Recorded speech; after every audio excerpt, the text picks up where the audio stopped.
Welcome to Entry Denied, a podcast on U.S. immigration policy in the era of Donald Trump. I'm Alex Alenikoff, director of the Zolberg Institute on Migration and Mobility at the New School in New York City. And I'm Deb Amos. I'm a correspondent for National Public Radio, and I report on immigration. Deb, throughout these episodes of Entry Denied, a word has kept appearing that I think we need to address directly: COVID. Yes, and this is our last episode of this series, so we are going to take on COVID head on and what it means for immigration, because a lot of what Trump set out to do, he was able to do as a response to the pandemic. Reduce legal immigration, cut off the flow of refugees, stop asylum at the southwest border. You know, at the same time, the pandemic has shown immigrants in a new light. I mean, immigrants are overrepresented among people who are doing essential jobs in the United States. And these include undocumented workers who work in agriculture picking crops on California farms. They're undocumented, but essential. And there are also 30,000 DACA recipients in healthcare jobs responding to COVID. I've been working since 6:30 this morning.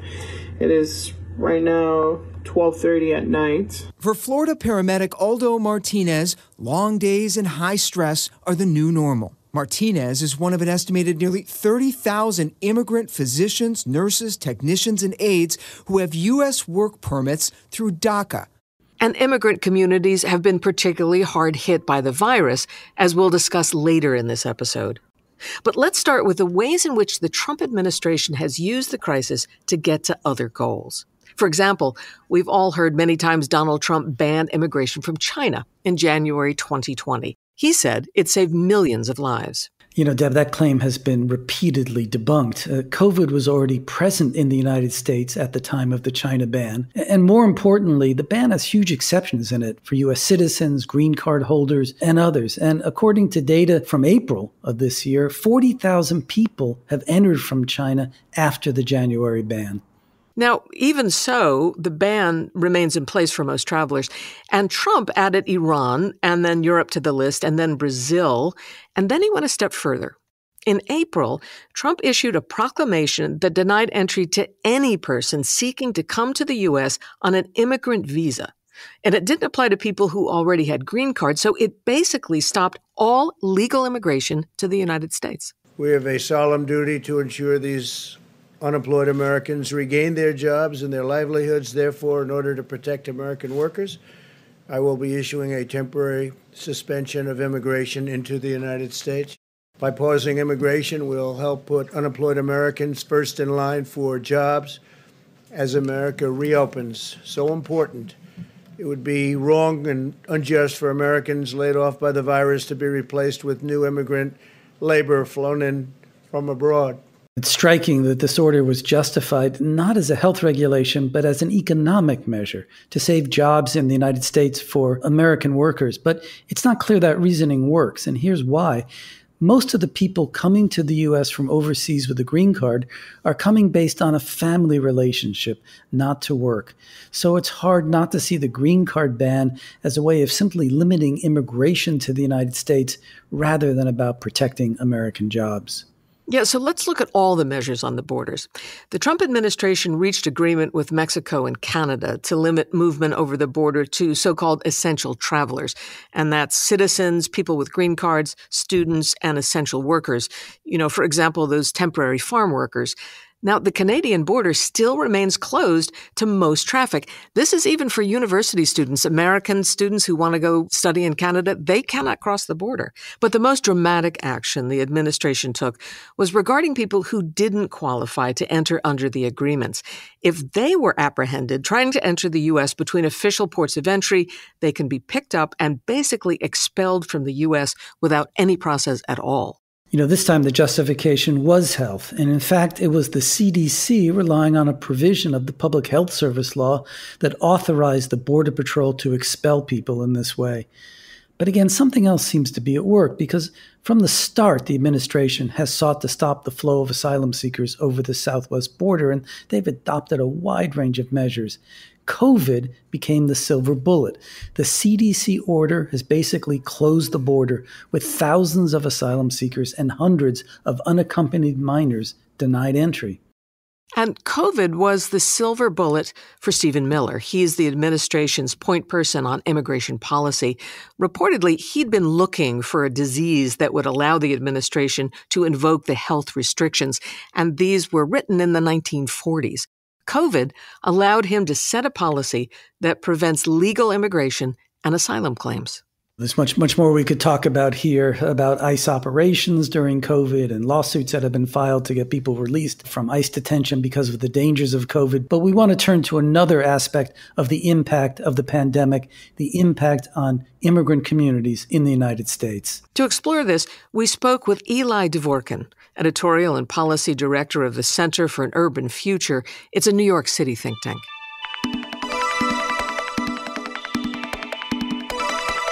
Eli Dvorkin, thank you very much for being with us today. Thank you for having me. You've co-authored a report called Under Threat and Left Out: New York City's Immigrants and the Coronavirus Crisis. Why under threat and left out?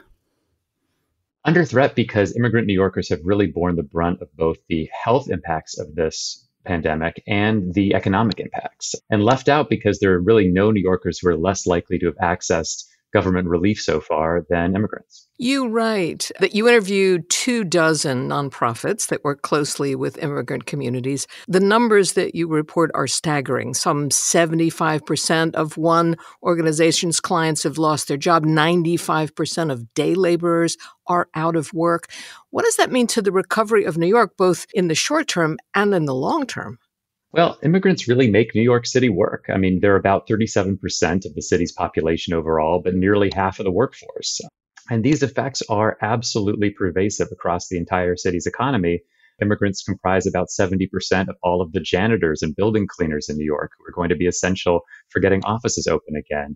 Immigrants are over half of all healthcare workers in New York City. But those are a couple of positions or a couple of occupations where immigrants have been at risk of contracting the virus. So not only will it be a long road to help those immigrant workers recover, but their recovery is inextricably linked to the overall health of New York City's economy. Immigrant communities were particularly hard hit by the coronavirus. Why was that? Why were they disproportionately impacted? Well, I think it's really that dual vulnerability to the health effects and the economic effects. We're so reliant as a city on immigrants for our frontline workforce. And those are the folks who were most at risk of contracting the virus. We saw that in patterns of positive testing rates and hospitalizations in New York, especially when it peaked back in April. But immigrants are also overrepresented in so many of the hardest hit industries, including personal care, nail salons, restaurants and bars, accommodations, and retail. For instance, in Elmhurst, Queens, a heavily immigrant neighborhood, 27% of the whole workforce that lives in that community is in just one of those four industries. We saw similar rates in Corona, Queens, in Sunset Park in Brooklyn, in Highbridge in the Bronx, in Flushing, all of which are majority immigrant communities, and all of which have at least a quarter of their whole workforce clustered in just those four particularly hard-hit industries. Let's talk about this sentence in your report. And yet, they have been almost completely shut out of government programs created to those in need. Why is that? First, I think it's important to understand the composition of the city's immigrant population. New York City is home to about 3.1 million immigrants. But of those 3.1 million, over 500,000 are undocumented. Another million or approximately million New Yorkers live in mixed status households, meaning that at least one family member is undocumented. And those are the New Yorkers who've had the hardest time accessing relief in multiple ways. None of those New Yorkers were getting the $1,200 stimulus check. In addition, employers have paid out over $1.4 billion in the last 10 years in unemployment insurance taxes. But undocumented New Yorkers can't access unemployment insurance typically and haven't benefited from that money. So across multiple areas of relief, the federal level, state level, undocumented workers in particular have been unable to access that support. And that's leaving out about 500,000 of New York City's residents. You also report, though, that legal immigrants have been hesitant to apply for some of these benefits. Can you talk about that? Absolutely. I think in part it's the effect on those million households that have a mixed immigration status. There's been such a chilling effect in recent years, in particular the public charge rule. Many immigrant serving organizations told us has really prevented immigrant families, even those that have one family member with documented status, from accessing any kind of supportive programs, from being willing to make their names and addresses public or available to government. They haven't been seeking out support, and where support does exist, they've been incredibly, and I think understandably, reluctant to access it. So that's having an effect even on those families where, at least on paper, their immigration status should protect them. The New York City schools closed because of the pandemic, and they'll reopen in the fall, but on a different kind of schedule. What's the impact been on immigrant communities with the schools being closed? Well, the disruption in the schools has really taken, I think, a disproportionate toll on immigrant families as well, for at least a couple of reasons. One, a lot of organizations told us about the multi-generational households that they serve, and that in normal times, you never had both parents and children and grandparents, maybe an aunt, maybe an uncle, a cousin, or others all there at one time. Everybody was working, everybody was at school. It was possible to make it work, even in a cramped, one or two bedroom apartment. That's not the case when the schools are closed, and that will continue to be a challenge in the fall. A lot of families just don't have access to broadband internet. They don't have an internet connected device at home, or they only have one, and it's a competition among all of the family members to be able to use that single device. As of last year, there were nearly 500,000 households that lacked broadband access at home in New York City, including about a third of all Hispanic households in New York. So this really presents a huge challenge when the only way that you can stay in school is to at least part of the week be enrolled online. Well, the other aspect that we heard about was the challenge of being able to balance the competing needs of children and parents with their educations. A lot of parents have been enrolled in ESOL classes, English for Speakers of Other Languages. And we heard multiple stories of parents who dropped out of their ESOL classes so that their children could use the only internet connected device in the household to be able to finish the school year back in May. So even in the fall, if school ends up with some days of the week in class and others where you're at home, it's going to present this unequal burden on a lot of immigrant families. One of the enduring narratives of migration in this country is that the children of immigrants will have better outcomes than their parents. And it's really all about, education. How much does this put these families back? Is this a moment that you can catch up, or do you see this as a long-term problem in these families?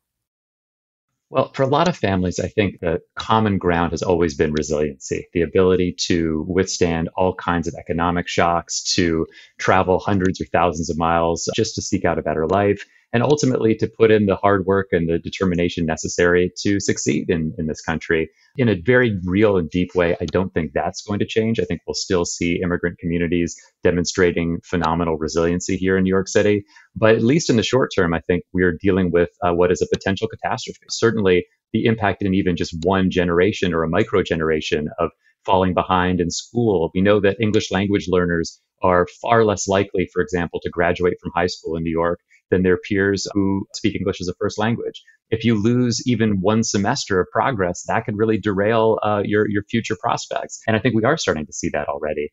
The other element of this crisis, I think that's particularly devastating for the long-term impacts on immigrant communities, is that immigrants need this emergency cash relief now to be able to bounce back as the economy recovers. But if immigrant families have lost their jobs and may not have jobs to go back to for months or years or even at all, the prospect of falling behind in rent and ending up with mounting debts means that many immigrants may ultimately decide the better option is to leave a city as expensive as New York, even though it's a city that's also offered so many opportunities in the past. Your report makes a number of recommendations for improving the situation for the immigrant communities of New York. Can you tell us about several of those recommendations? Sure. Well, first and foremost, immigrant families, especially families with undocumented workers, need emergency cash relief now. They have now gone over 4 months without any form of relief in most cases. And it's just not a tenable situation. Understandably, that money would be best served coming from the federal government. But obviously, New York can't afford to wait. I think there's a couple of other things that the city and the state can do right now as well. Certainly something like the rent relief program that was launched needs to be able to serve undocumented families as well. It's a moral imperative. A couple of other things that I think are going to be critical for the recovery for immigrants moving forward. One is that trusted organizations need to be part of the solution. We mentioned the schools previously, and one of the solutions potentially in the fall is to open up other community spaces so that parents have childcare even when their children aren't in school. I think a great option there will be the city's library systems, which are uniquely trusted by immigrant communities, but will need the resources to be able to provide that new childcare role moving forward. The last thing I'd mention is that further investments in adult basic literacy and basic education are going to be essential. A lot of immigrants, especially those in the most vulnerable jobs in our city's economy, may not have work to return to, and helping those folks be able to access the job opportunities that may yet be created in the future will mean ESOL, but also bridges from ESOL into job training that's aligned with parts of the economy that may be better positioned to recover. All of this together is going to be necessary to give immigrant New Yorkers a fair shot at participating in this recovery.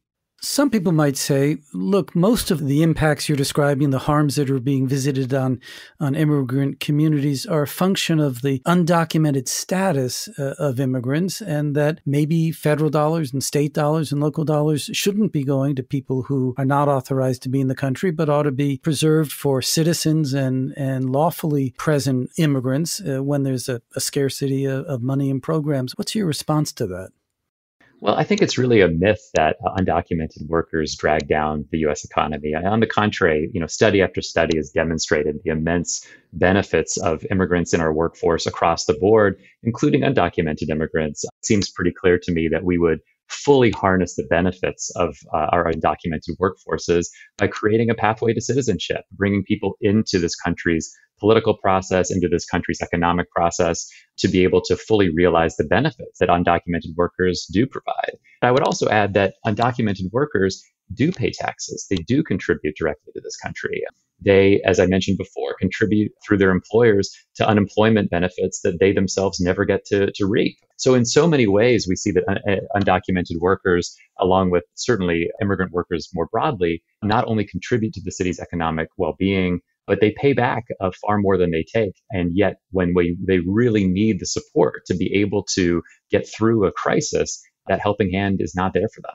For some people, that argument still doesn't sit well. Everybody's hurting in the country through this pandemic. Is there something about the New York economy that you can point to that says if you don't support these people, there will be more economic pain in the city?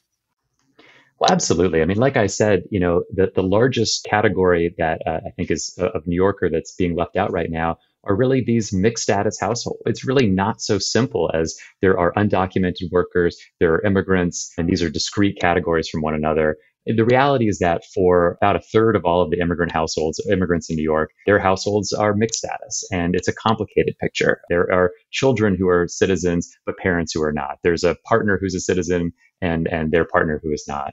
And that poses a major psychological toll on families when they realize that they're uniquely vulnerable to a crisis like this. And yet, having worked hard their entire lives, they can't actually get a little bit of support when they're on the ropes. But that would have an immensely damaging effect on New York City more broadly, not least of which because immigrants are so vital for so many industries that have been proven to be absolutely essential in this crisis. Healthcare certainly being one of them. The janitors and the cashiers, the grocery store workers, the people who work in transportation and warehousing, all of whom have kept New Yorkers safe, kept us connected to the goods and services we need just to survive during this crisis, and most of which are industries that are disproportionately where immigrants work, including undocumented immigrants.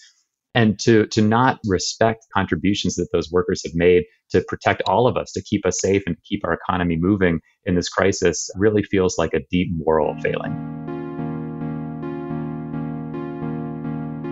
That's it for this episode of Entry Denied, and for our series. We'd like to thank our production assistants for the series, Matt Cusick, Cassidy Giordano, Monica Gomez, Erin Johnson, Anna Ramirez Navarro, and Camilla Figueroa Restrepo. Sahil Ansari is our producer and engineer, and Eli Alenikov composed our music. Special thanks to Catherine McGann, our production manager, and Golda Arthur, our podcast guru, who helped us conceive this series and took us through our first hesitant steps. Check out our show notes on entrydeniedpodcast.com, and you'll find resources to help you go even deeper into some of these issues. Please subscribe to the show on Apple Podcasts, Spotify, or wherever you're listening to us, and leave us a review as well. We'd love to hear from you. That's it for Entry Denied. We'll be back with a new season in the fall. See you then, Alex. See you then, Deb.